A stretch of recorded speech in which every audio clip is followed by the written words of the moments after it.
Tonight, a unique look inside the Navy. Welcome back. I'm Carlo Cicchetto. I'm Marcella Lee. The Navy invited CBS 8's Steve Price to its base in Norfolk, Virginia, to better understand the daily life of a sailor, the situations they face, and the training they get to make sure they are prepared for the worst. All this week, Steve will share what he learned with help from San Diegans stationed all the way on the other side of the country.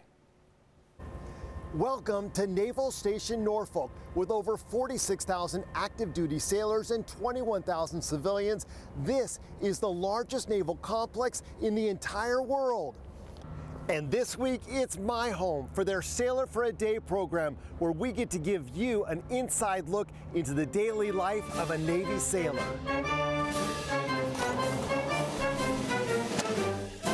It's music to the ears of those looking for adventure, purpose, and opportunities for advancement. And among those taking advantage of all the Navy has to offer. My name is Serena Espinoza. I'm QM1, and I'm from Oceanside, California. I'm IT2 Isaiah Salcido from Chula Vista, California. I studied journalism and media studies at San Diego State. San Diegans stationed in Norfolk, making a difference. From helicopters to hovercraft. Imagine that there's burning fuel up on the surface. Survival training to submarines. So come right. San Diegans share what life is really like and what they miss from home. The food, the culture. It's really hard finding authentic Mexican food anywhere outside of California. The first thing I learned is that sailors have several uniforms, and even though they have very little space in their room, all of them are required on deployment. This uniform I'm wearing is relatively new to the Navy. It's called Tupac. It'll be the primary at-sea uniform and is both lightweight and fire resistant. The next fire is going to be our flashover and our switchboards. Which is good because Chula Vista's Pedro Silva, stationed on a submarine, says fires happen more than you think.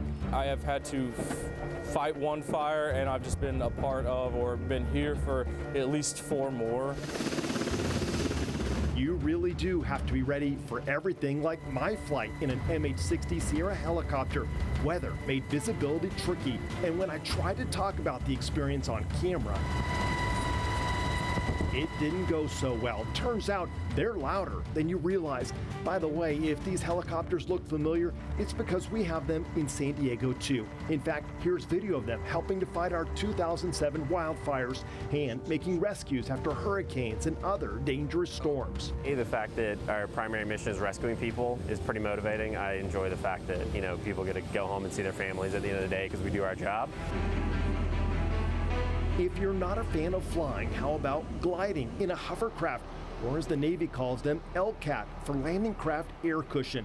They can transport 500 Marines at a time. It will take Marines from the ship to shore, and we can do it at such a fast pace compared to other nations that we can really build up a huge force ashore very quickly.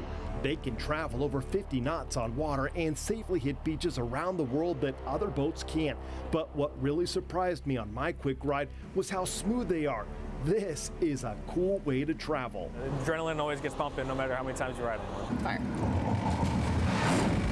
Tomorrow, we're going to take you aboard the Navy's newest aircraft carrier, show you what it's like to live and work on one without missing a beat. When in doubt, just go boom, boom, boom, boom, boom. Got it. Which brings us back to the music you heard earlier. The Navy ceremonial band is filled with accomplished musicians chosen through a competitive audition process to travel the country, playing at everything from ceremonies with high-ranking officials to community events. Hanging out with them definitely ended my first day of sailor training with a bang. At Naval Station Norfolk, Steve Price, CBS 8.